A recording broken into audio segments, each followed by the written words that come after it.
Assalamualaikum warahmatullahi wabarakatuh. Waalaikumsalam warahmatullahi wabarakatuh. Oke, selamat pagi anak-anak semua.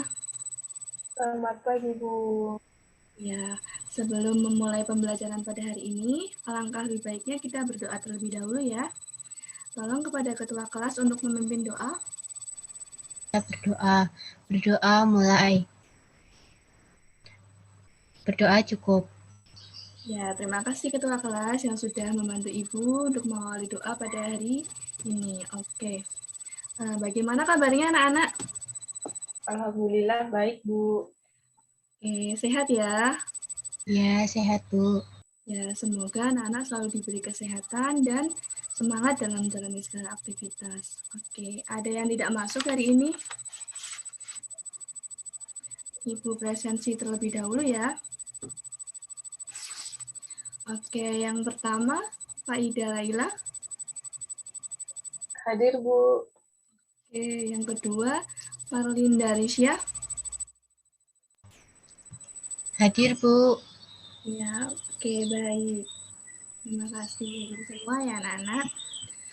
Oke, anak-anak, adakah yang masih ingat minggu kemarin kita mempelajari apa? Saya, Bu, masih ingat. Ya, Pak Minggu Ida. kemarin mempelajari tentang bab 1, materinya mengenai manusia, tempat, dan lingkungan. Oke, baik. Terima kasih Pak Ida ya. Minggu kemarin kita telah mempelajari mengenai manusia, tempat, dan lingkungan. Nah, di pertemuan kali ini kita akan melanjutkan materi ya. Nah, kemudian Ibu akan menampilkan sebuah gambar terlebih dahulu. Coba anak-anak perhatikan gambar berikut ya. Gambar apakah ini anak-anak? Pedagang dan pembeli, Bu. Ya, bagus Marlinda. Ada lagi? Proses transaksi di pasar. Oh iya, baik Kak Ida. Oke, benar. Seperti yang anak-anak sampaikan, ini adalah pedagang dan pembeli yang sedang melakukan interaksi jual beli di pasar. Nah, berkaitan dengan hal tersebut, hari ini kita akan melanjutkan materi masuki bab 2 yaitu mengenai interaksi sosial.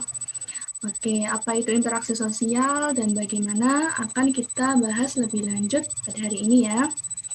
Mungkin sebelumnya anak-anak ada yang bertanya, kenapa sih Bu kita harus mempelajari interaksi sosial? Nah, jadi anak-anak, interaksi sosial itu tidak dapat dilepaskan dari kehidupan kita sebagai manusia.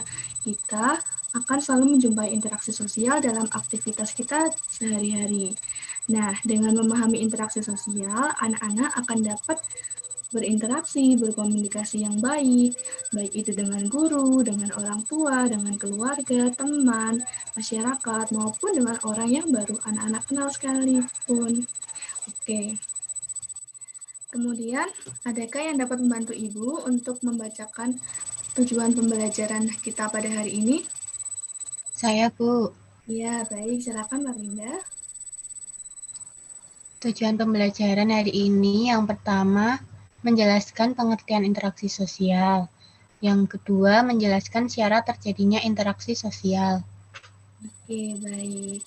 Begitu ya anak-anak. Oke, sebelumnya ada manusia makhluk sosial. Nah, anak-anak tahu nggak sih apa sih maksud dari manusia sebagai makhluk sosial atau apa sih makhluk sosial itu? Manusia sebagai makhluk sosial itu memiliki naluri gregariousness, yaitu naluri untuk selalu hidup bersama dengan orang lain, dengan manusia lain. Jadi manusia itu memerlukan manusia lain untuk memenuhi kebutuhan hidupnya, baik itu kebutuhan material seperti sandang, papan, pangan, dan kebutuhan spiritual. Nah, anak-anak, Tuhan itu menciptakan manusia dengan berbagai keunikan dan kelebihannya masing-masing.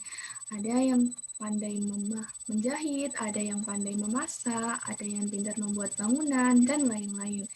Nah, dengan berbagai kelebihan tersebut, manusia perlu untuk saling berbicara, bekerja sama, berinteraksi untuk memenuhi kebutuhan hidupnya tersebut.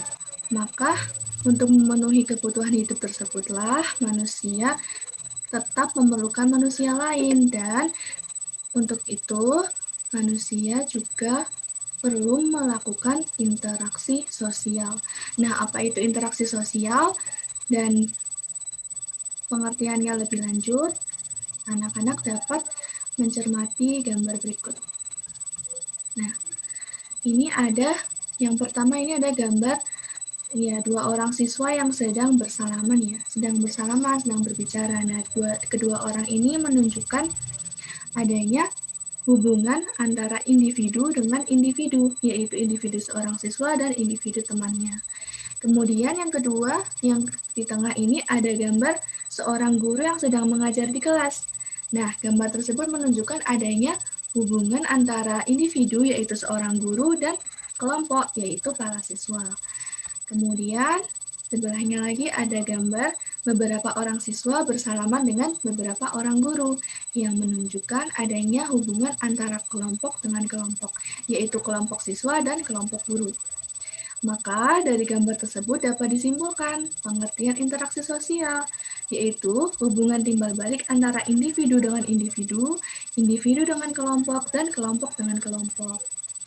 Nah, hubungan timbal balik ini maksudnya apa? Nah, timbal balik di sini adalah adanya respon antara kedua belah pihak yang melakukan interaksi. Jadi, semisal contohnya anak-anak bertanya kepada orang tua, kemudian orang tua menjawab, atau anak-anak bercerita kepada temannya, kemudian teman-teman anak-anak menjawab. Hal inilah yang dinamakan respon atau timbal balik. Oke. Nah, kemudian anak-anak, tidak semua tindakan manusia ini disebut interaksi sosial. Interaksi sosial memiliki ciri-cirinya tersendiri. Apa sih ciri-ciri interaksi sosial? Ada yang mau berpendapat? Saya, Bu. Oh iya, Kak Ida, silakan. Ciri-ciri interaksi sosial itu salah satunya dilakukan oleh dua orang atau lebih, sesuai yang sudah Ibu jelaskan tadi. Oh iya, baik, bagus. Ya, benar ya anak-anak, ciri-ciri interaksi sosial itu yang pertama adalah perilaku minimal 2 orang. Nah, interaksi sosial itu minimal harus dilakukan oleh 2 orang. Ya, jadi contohnya ketika anak-anak berbicara kepada temannya, kemudian temannya menanggapi seperti itu, atau ibu bertanya kepada anak-anak, kemudian anak-anak menjawab. Kemudian ada diskusi kelompok yang itu anggotanya lebih dari 2 orang dan sebagainya. Nah, berbeda halnya dengan ketika anak-anak berbicara sendiri, tetapi tidak ada orang lain yang merespon. Nah, itu bukan dinamakan sebagai interaksi sosial. Oke, nomor 2 yaitu interaksi sosial itu berlangsung secara timbal balik. Sesuai yang Ibu telah jelaskan tadi ya, interaksi sosial itu berlangsung timbal balik, artinya ada respon antara kedua belah pihak yang melakukan interaksi. Kemudian, ciri-ciri yang ketiga itu memiliki simbol. Nah, simbol itu adalah hal-hal yang dipahami, yang dimengerti oleh kedua belah pihak yang melakukan interaksi. Hal yang dipahami oleh kita dan lawan bicara kita. Nah, dalam interaksi sosial memiliki simbol utama. Jadi interaksi itu memiliki simbol utama, yaitu adalah bahasa. Nah, dengan bahasa kita akan dapat lebih mudah mengerti dan memahami apa yang dimaksud oleh lawan bicara kita. Jadi semisal ketika kita sedang pembelajaran seperti ini, anak-anak, ibu menggunakan bahasa Indonesia yang baik, jadi kita akan lebih mudah mengerti satu sama lain apa yang kita sampaikan. Oke, kemudian ciri-ciri yang keempat itu memiliki tujuan. Jadi setiap interaksi itu pasti memiliki tujuan. Contohnya ketika anak-anak berinteraksi dengan beberapa teman sekelompok, bertujuan untuk mengerjakan atau menyelesaikan tugas kelompok. Oke, seperti itu anak-anak. Nah, mungkin sampai di sini ada yang ditanyakan? Oke, jika tidak, adakah dari anak-anak yang bisa menyimpulkan apa saja yang telah kita pelajari hari ini? Saya, Bu. Ya, Pak Ida, silahkan. Hari ini kita mempelajari mengenai interaksi sosial. Nah, interaksi sosial itu merupakan hubungan timbal balik. Itu ciri-cirinya merupakan hubungan timbal balik antara dua orang atau lebih. Bisa dilakukan oleh individu dengan individu, individu dengan kelompok, serta kelompok dengan kelompok. Ya, baik. Terima kasih, Kak Ida. Ya, kita hari ini telah mempelajari interaksi sosial dan pengertiannya yang tadi sudah disebutkan oleh Kak Ida. Kemudian, Ibu akan menambah sedikit, yaitu kita juga mempelajari mengenai ciri-ciri interaksi sosial, yaitu ada 4 ya, pelakunya minimal 2 orang, dilakukan secara timbal balik, memiliki simbol, dan memiliki tujuan. Oke, baik. Nah, untuk mengecek pemahaman anak-anak terhadap materi pada hari ini, Ibu akan memberikan soal. Ketika anak-anak tahu jawabannya, langsung on mic ya. Oke, soal yang pertama.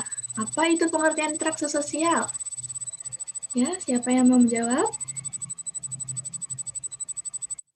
Saya, Bu. Ya, silahkan. Interaksi sosial itu merupakan komunikasi antara dua orang yang mempunyai hubungan timbal balik yang seperti sudah dijelaskan Ibu tadi, itu bisa dilakukan oleh individu dengan kelompok serta kelompok dengan kelompok.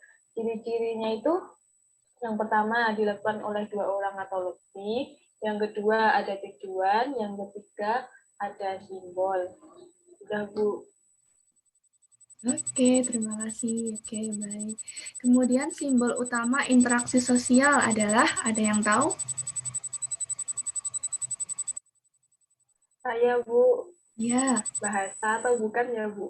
Ya, benar. Tepat sekali. Ya, anak-anak, simbol utama dari interaksi sosial adalah bahasa. Oke, yang ketiga adalah salah satu ciri interaksi sosial adalah dilakukan minimal oleh berapa orang?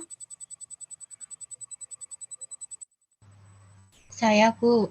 Ya, Melinda. 2 orang. Ya, betul. Hebat semua ya anak-anak Ibu hari ini. Oke, dari yang telah kita pelajari hari ini, adakah dari anak-anak yang mau menyampaikan kesan pembelajaran pada hari ini? Saya ya, Bu. Ya, Melinda. Boleh, silahkan. Pembelajaran hari ini sangat menarik menurut saya. Jadi saya bisa mengetahui apa itu interaksi sosial beserta contoh dan ciri-cirinya, Bu. Oke, terima kasih Melinda atas kesan yang telah disampaikan. Oke, anak-anak, materi hari ini cukup sampai di sini. Nah, untuk pertemuan berikutnya, anak-anak dapat membaca mengenai materi selanjutnya, yaitu faktor-faktor yang mempengaruhi interaksi sosial dan bentuk-bentuk interaksi sosial pada buku paket halaman 85. Nantinya pada minggu depan akan kita bahas lebih lanjut bersama-sama. Itu mengerti anak-anak? Mengerti, Bu. Oke, baik. Nah, untuk mengakhiri pembelajaran kita pada pagi hari ini, silakan ketua kelas untuk memimpin doa penutup. Baik, mari teman-teman, sebelum menutup pelajaran hari ini, kita berdoa bersama. Berdoa mulai. Berdoa cukup. Alhamdulillah, anak-anak, pembelajaran hari ini sudah selesai. Jangan lupa untuk membaca materi selanjutnya. Kemudian jangan lupa juga untuk tetap menjaga kesehatan dan mematuhi protokol kesehatan yang berlaku. Dari Ibu, kurang lebihnya mohon maaf. Wassalamualaikum warahmatullahi wabarakatuh. Waalaikumsalam Waalaikumsalam warahmatullahi wabarakatuh.